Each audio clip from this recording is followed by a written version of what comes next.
ပြောတဲ့စကားကိုကနားမလဲတဲ့ခါကျတော့ကိုကပတ်စံပေးလိုက်တယ်ပေးလိုက်တာကြာမှာက200ကျော်ပဲဒါပေမဲ့ကိုပေးလိုက်ရတာ300ကျော်အဲ့လိုမျိုးဖြစ်နေတာအဲ့လိုအခက်ခဲလေးလည်းတွေ့ခဲ့ရပါတယ်ရှင်ပြောမှဆိုလိန်ခံထိတာပေါ့နော်အဲ့လိုမျိုးလေးတွေအခက်ခဲလေးလည်းတွေ့ခဲ့ရပါတယ်ရှင်ဒီအကြောင်းအရာတစ်ခုကိုခိုင်းနေဆိုလို့ရှိရင်ကိုကနားမလဲတဲ့ခါကျတော့တောင်တောင်ကြီးကြည့်နေတယ်အလောက်ကမပြီးဘူးအခါတိုင်းစူခံထိတာတွေလည်းရှိတယ်ကားစီးတာပေါ့ကားစီးတာဆိုလို့ရှိရင်ကားမှတ်တိုင်ကျော်သွားတာတွေနေရာမသိတာတွေ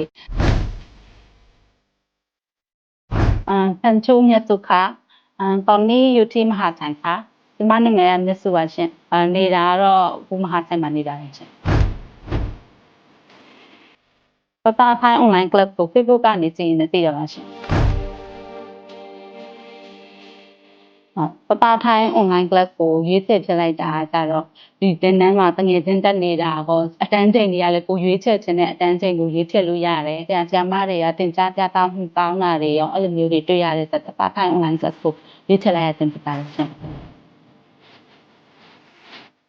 ပါစီတာပေါ့ပါစီတာဆိုလို့ရှိရင်အမှတ်တိုင်ကြော်သွားတာတွေနေရာမသိတာတွေကောင်းတဲ့ဆုံးမလန်းလျှောက်ခဲ့ရတာတွေဈေးဝယ်တာဆိုလို့ရှိရင်လည်းကိုကဈေးနှုန်းမသိတဲ့ခါကျတော့100တန်တိရောပတ်ဆောင်ပြီးတော့ပေးလိုက်ရတာတွေပြန်အကျွေးပဲပုတ်ပြန်ရတာပေါ့ဈေးတော့အဲ့လိုမျိုးခက်ခဲပြီးအဲ့လိုအများကြီးရှိပါတယ်ဥ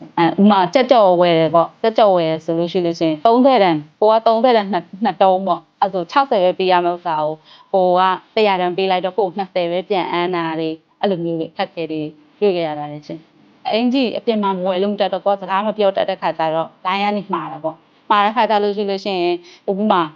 ကိုလည်းပေးတယ်ကိုကပြောကကိုနားမလဲတဲ့ခါကျတော့ကိုကပတ်စံပေးလိုက်တယ်ပေးလိုက်တာကြာမှာက200ကျော်ပဲဒါပေမဲ့ကိုပေးလိုက်ရတာ300ကျော်အဲ့လိုမျိုးဖြစ်နေတာအဲ့လိုခက်ခဲတွေလည်းတွေ့ခဲ့ရပါတယ်ရှင်ပြောမှဆိုလိန်ခံထိတာပေါ့နော်အဲ့လိုမျိုးလေးတွေခက်ခဲတွေလည်းတွေ့ခဲ့ရပါတယ်ရှင်ဟုတ်ကဲ့ဆရာမတွေတင်ကြားပြသမှုကောင်းပါတယ်ရှင်အားလည်းလွယ်အောင်ကိုသင်ပေးပါတယ်ရှင်လုပ်ငန်းခွင်မှာအများကြီးတိုးတက်မှုရှိပါတယ်ရှင်အရင်တော့ဆိုလို့ရှိရင်ခိုင်းတာမသိဘူးပေါ့နော်ဒီအကြောင်းအရာတစ်ခုကိုခိုင်းနေဆိုလို့ရှိရင်ကိုကနားမလဲတဲ့ခါကျတော့တောင်တောင်ကြည့်နေတယ်အလောက်ကမပြီးဘူးအခါတိုင်းစူခံထိတာတွေလည်းရှိတယ်အဲ့ခါကျလို့ရှိရင်အခုဆိုလို့ရှိရင်ကိုကတင်တန်းကိုတက်နေပြီဆိုတော့နည်းနည်းပါးနားလဲလာတယ်ဥပမာဆိုလို့ရှိရင်လုပ်ငန်းဆိုလို့ရှိရင်ပို့ပြီးတော့ပြီးလာတယ်ပေါ့ခိုင်းလိုက်တယ်ဒီဟာခိုင်းတယ်ဆိုဒီဟာပဲလုပ်ပြီးတယ်လုပ်တဲ့ခါကျတော့အချိန်ပြီးတယ်ပေါ့အချိန်ပြီးတဲ့ခါကျတော့စူခံထိတာတွေလည်းရှိတော့ဟုတ်ကဲ့လူမ level 1ပြီးပါပြီရှင် level 2ကိုတက်တော့တက်တဲ့အပ်ထားပါလို့ရှင်ဒီနိုင်ငံမှာလာပြီးတော့အလုပ်လုပ်ကိုင်းတာပဲဖြစ်ဖြစ်လက်နေထိုင်တာပဲဖြစ်ဖြစ်သွားရေးလာရေးနေရေးထိုင်ရေးအစရအကုန်လုံးအဆင်ပြေအောင်ထိုင်းစကားကိုတက်တင်ပါတယ်ရှင်ထိုင်းစကားအတင်ရှင်တဲ့သူတွေအတွက်ပပခိုင်း online class မှာလာရောက်တက်ရောက်ဖို့အတွက်ဖိတ်ခေါ်ချင်ပါတယ်ရှင်အရင်အဆင်ပြေပါတယ်ရှင်